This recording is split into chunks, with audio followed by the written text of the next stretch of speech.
Pernah nggak sih dengar sebuah lelucon yang nggak cuma bikin ketawa, tapi juga rasanya jelek banget? Nah, hari ini kita bakal ngebahas persis soal itu, sebuah cerita spesial yang punya kekuatan kayak gitu. Oke, biar gampang pahamnya, kita langsung aja mulai dengan sebuah cerita. Cerita yang kayaknya udah nggak asing lagi deh. Sebelum kita mulai lebih jauh, saya mau lempar satu pertanyaan dulu nih. Menurut kamu, apa sih baju yang paling mahal di Indonesia? Jawabannya, mungkin sedikit di luar dugaan.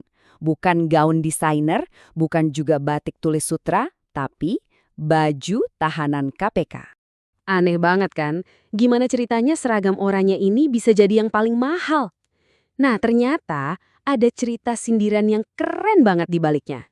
Jadi, ceritanya itu dimulai waktu ada seorang temen ngomong ke temennya yang lain tentang betapa kayanya para politisi di negara kita.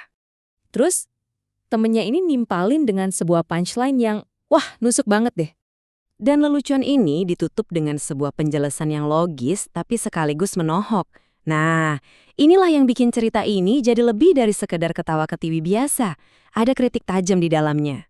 Jadi, dari cerita tadi, itu sebenarnya cuma cerita lucu biasa atau ada sesuatu yang lebih dalam lagi?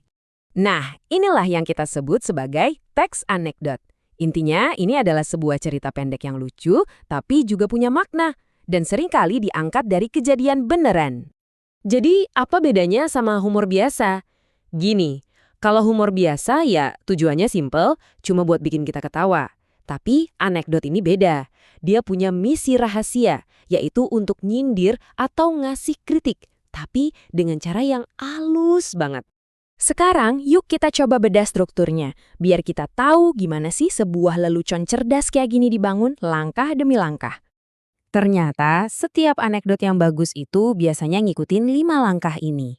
Dan biar lebih jelas, kita bakal coba bedah lagi pakai cerita yang lain. Oke, yang pertama itu abstrak.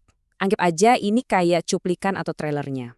Bagian ini ngasih gambaran singkat, biar kita jadi penasaran sama ceritanya.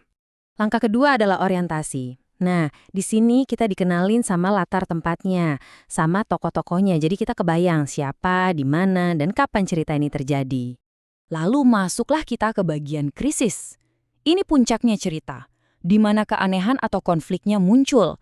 Momen di mana kita mulai mikir, loh kok gini?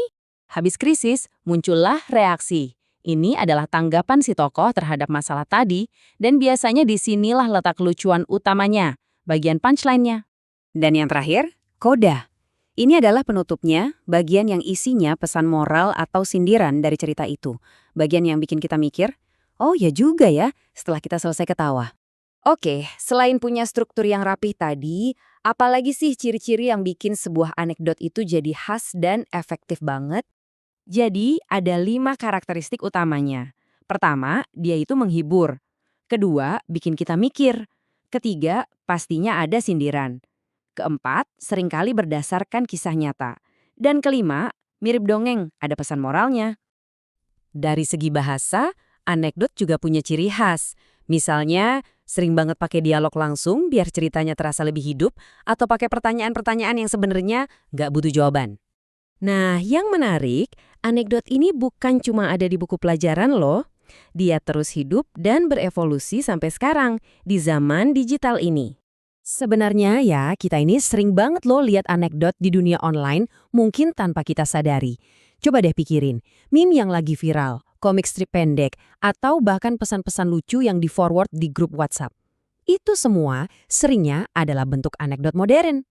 Jadi, intinya, dari zaman dulu sampai era meme sekarang, anekdot itu terbukti jadi cara yang ampuh banget buat menyampaikan kritik sosial, tapi dibungkus dengan tawa. Nah, itu dia pembahasan kita kali ini. Sekarang, coba deh kamu pikirin, kira-kira kritik sosial apa ya di sekitar kamu yang kalau dibikin jadi anekdot cerdas bakal menarik banget.